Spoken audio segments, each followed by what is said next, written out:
Hello Milky friends, it is Milkster here with you for another Idle Heroes video. I hope you are well. Happy Sunday. We're making yet another Void video, so I finally reached level 5. You would have seen some people reach Void level 5 much faster than everyone else. And you probably are thinking, well, why the hell is that? Watch my last video.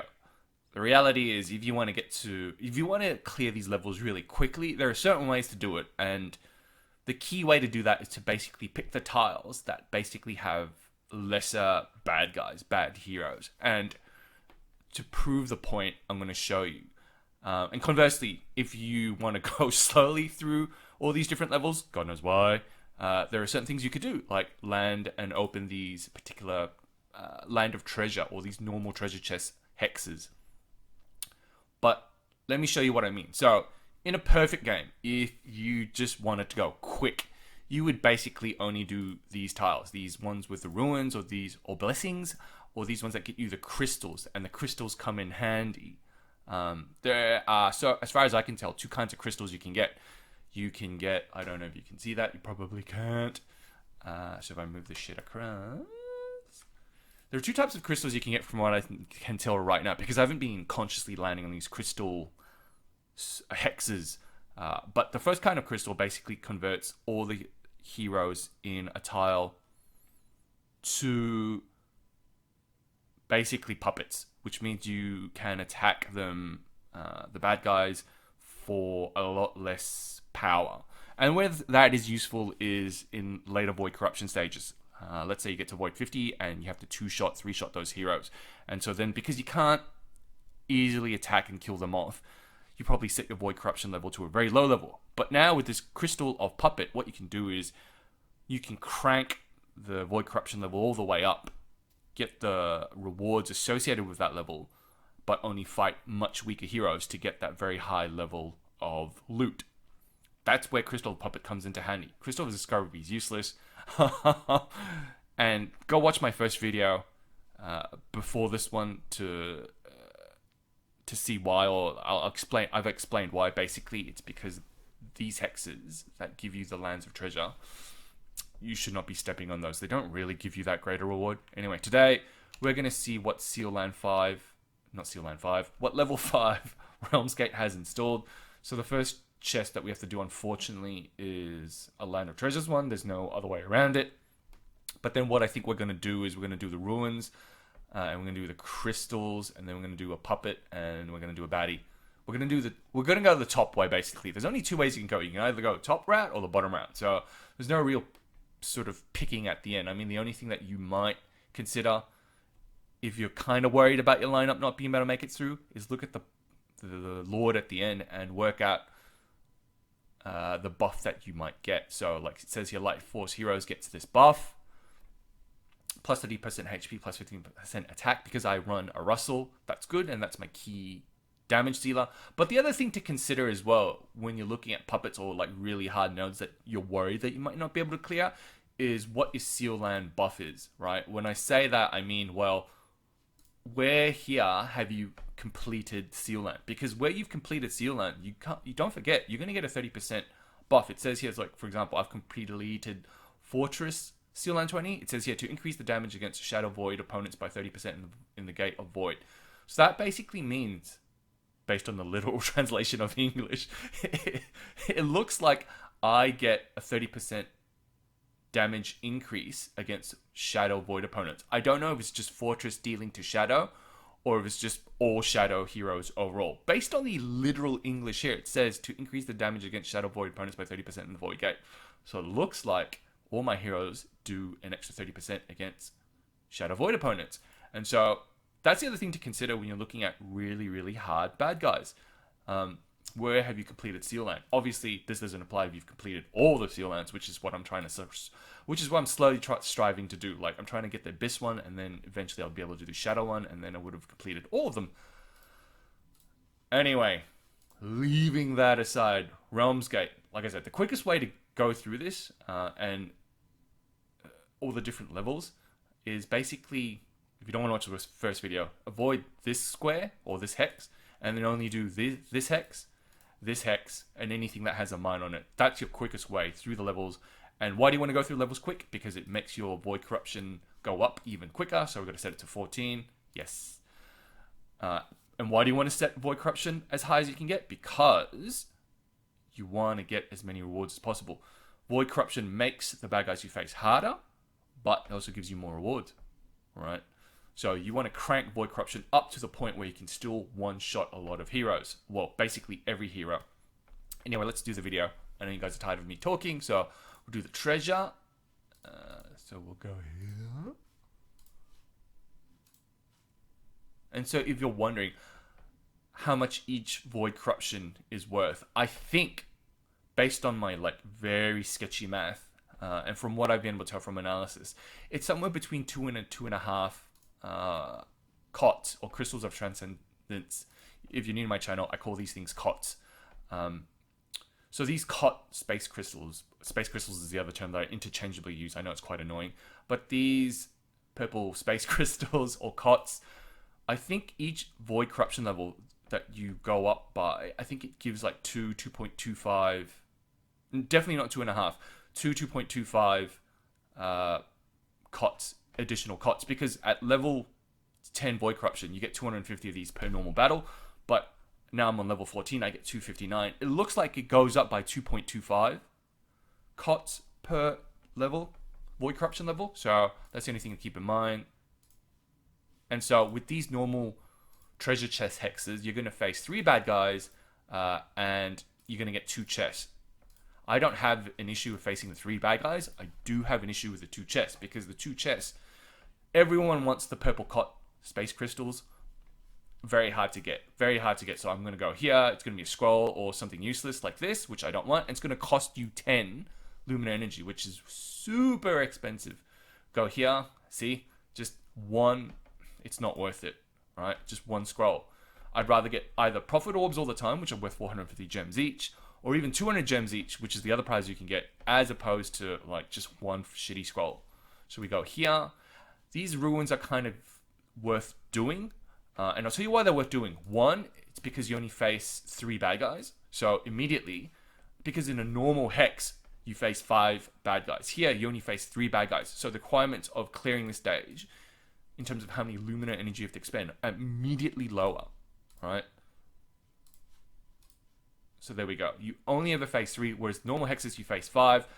But the additional bonus of this level is you can get these blessings. And I've been told that these blessings only reset after you clear all 5 levels. So why are these blessings useful? These blessings are useful at higher Void Corruption levels, or if you're worried about not being able to defeat the Lord at the end of level 5 on a Realms Gate quest, right? So you can collect these. If you collect these throughout, say levels 1 to 4 and even 5, by the time you get to the Lord on level 5, you should have enough buffs to be able to clear it. So reduce crit by 100% and increase all damage. So we want that one, right? So if you look at my Avoidance 3, I've got 3 buffs in there already. I'm good to go.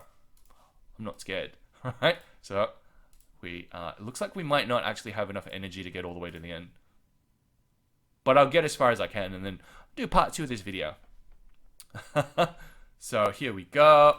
This is going to cost me 25 Lumen energy, because there's going to be 5 bad guys. 1, 2, 3.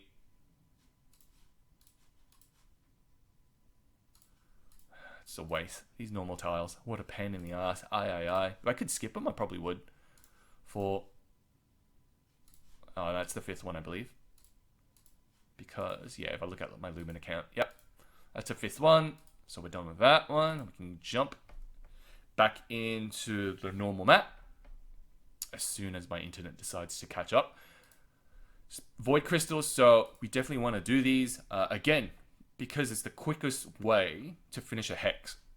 Because you only face 3 bad guys, and that's going to cost you 15 Lumina energy all up, as opposed to the 25 Lumina energy.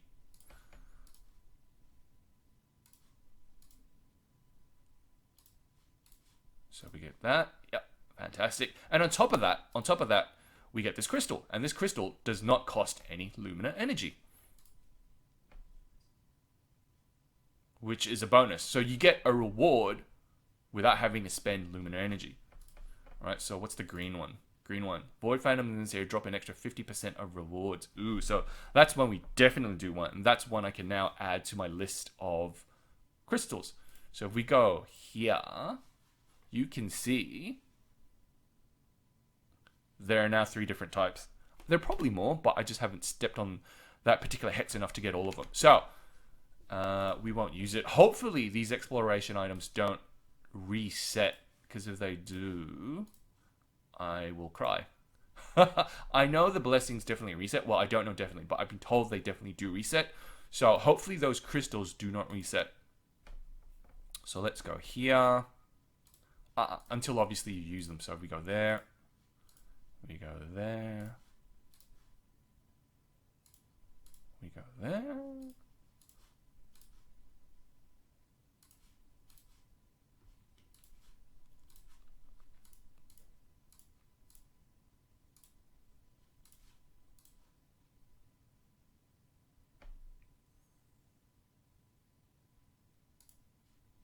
Void opens. And now we go into the puppet. Probably not going to have enough Luminar energy to finish the whole thing, which is disappointing, but the show must go on. Let's just do King Dick here. For 10. And there are probably 2 normal bad guys. There should be 2 normal bad guys for every one puppet. No, there's only 1. No, there's 2. There's always 2. Thought so. So there's 2 there. We'll just do 1. No, we can't do 1. Okay. Stay tuned. Video will continue. Thanks, guys. So we're here for part 2 of this video. I know it's kind of odd because it's the same video, but I've combined them both. But we're here to finish my first Realms Gate push from level 1 to 5. And I've had the benefit of seeing other people finish it first.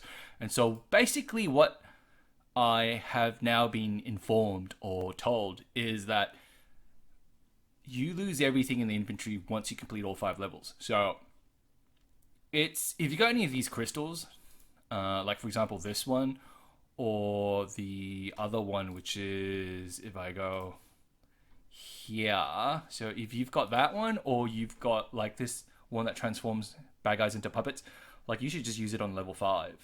I don't know if this happens, if you can change a boss, like a lord, into a puppet, or a puppet into a weaker puppet. I suspect you can't. But you need to use it before you lose it, effectively, is what I've been told. Because after you've cleared all 5 levels, the crystals go away, your blessings go away. So that's the key takeaway. So if I use that, enter, and we just finish the next 2, hopefully with upgraded rewards. So what does the boost get us? Yeah, 389. So because usually I get about 258 at this Void Corruption level. So we attack you, 389, very nice. So what that basically means is if you lose your blessings and crystals, I think it's still worth getting levels 1 to 4 in case you come and the Lord you can't actually beat. So you're then grateful that you have those blessings. And crystals as well, I think it's good enough. So I think the strategy, before you go and fight the Lord, I think the strategy for Realms Gate, right? So this is the Soul What, the big Soul What. I think the strategy is you want to get to as high a Void Corruption level as possible where you can still one-shot. And the only way to get there quickly is to do the hexes that are either one of these 2 hexes, the Idle Ruins or the Void Crystal. Why? Because you only face 3 bad guys.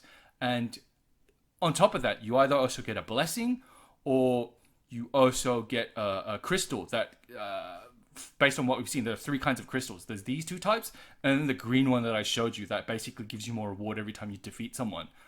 On top of that, you should also be doing the mining stuff, right? So as you plan your path from levels 1 to 4, 1 to 5, you should be factoring in doing the Idle Ruins, doing the Void Crystals, doing these Void Treasures, which I'm yet to see, so I don't know what's in there, and doing the mining hexes. You should be actively going out. Really, the only thing you should be actively going out of your way to avoid is basically this one hex, the Land of Treasure. At the end of the day, that and the Void Vault, where because I don't know the RNG behind what you get with the Void Vault, I would argue just go out of your way to avoid the question mark as well as the normal treasure chest as you try and quickly get as you try and quickly get as to a high level void corruption as you can. So I think that's my key takeaway in terms of Realms Gate, and certainly that's the strategy I'm going to be following from now. So interested to hear if you think differently. In terms of picking the Lord boss, I'm going to pick the yellow one because I think hopefully the hero that you face here is a dark one. Or if it's a light one, it's fine because I've got a Russell in there. But if it's a dark one, it doesn't matter if it's light or dark. I have an advantage because I've cleared Seal Land 20 for that. And so because you've cleared Seal Land 20 for that, you get a faction advantage. I don't know if this applies, but here we go. We attack this guy. And so you can see after I use that green crystal, it only applied for that one hex that you were on. It doesn't apply for like all the surrounding hexes. So this is, see how it's gone back to 259, which is kind of disappointing. It's neither here or there. So we're going to go with that one, attack him. Then I'm going to attack you. And then if we look at the boss, the Void boss. All right. Oh, there's 3 bad guys in that hex square. I think I should have used my green crystal on this final boss in hindsight because that would have enhanced it. So that was a mistake that I used the green crystal the last hex. I should have saved it. So when you get a green crystal, you should probably use it for a puppet hex or the final Lord hex. And I don't know if you can stack them. If you can stack them, that's amazing. Then you just get so much rewards at the end. So this one's 12k. Elder Scrolls, that's fine. 12,000. I could have got probably maybe 15,000 if I'd used that green crystal on this guy. But like I said, neither here or there. It's actually too late to change. So if we then look at this battle, hopefully I've what it takes. So a lot of people have already completed this. I was late to the game. There's actually no material advantage. And so I think these are dark monsters. If they're purple, don't know. There's actually no material advantage in completing this any earlier than anyone else. Simply because the one thing that you don't want to do on Realms Gate is to let the Lumina energy collect up to 240 and stay at 240 because you're not going to get any more after that. It's like Celestial Island. When you get the energy to go further on Celestial Island, like you got to use all of them. So we won, no problems. Because it's a waste. So this Lumina energy, if you let it get to 240 and you don't do anything, then it's just a waste. And so that's what we got to keep constantly playing every 24 hours. This Lumina energy, it resets every 24 hours. So let's change difficulty. I mean, we can go to 15. We're one-shotting everyone right now. It's not hard. So on this journey, as you can see, as I'm plotting it out, there's a question mark, which I don't really want to do, but we can't avoid. See, there's a mining one. So my path is probably going to be like, if I do path planning, it's probably going to here, because I don't want the chest. It's going to be that one, that one, that one, that one, save path. And so then if we can smash it, each Lumino energy lasts 1 minute and smash and path planning, save path, smash. Yep. So we can smash. We can smash now because I know what I'm doing.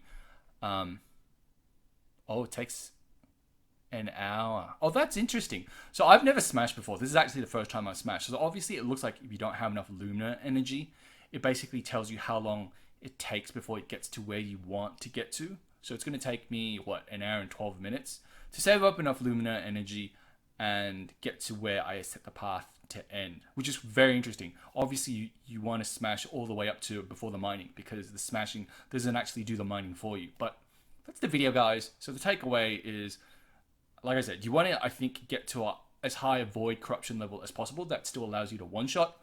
And the quickest way to get there is just to basically do every kind of hex that you can, except for the normal treasure chest and except for these void question mark ones. Because with this land of treasure, the normal treasure chest isn't that great. You have to face 3 bad guys. It costs 35 Lumina energy. And with the Void Vault, it's too random until I get the data mine behind it to tell you, well, statistically speaking, it's probably worth doing or it isn't worth doing. You just kind of want to avoid it. You probably want to actively do these ones. And it's probably more important at the end to do the ruins if you start coming up and you're facing a lord, which is at level 5, that you can't beat, right? It's just too hard. You want to get these blessings just to help you along as much as possible. Anyway, that's the video, guys. Hope you enjoyed it. Hope you had a great weekend, and thanks as always for watching.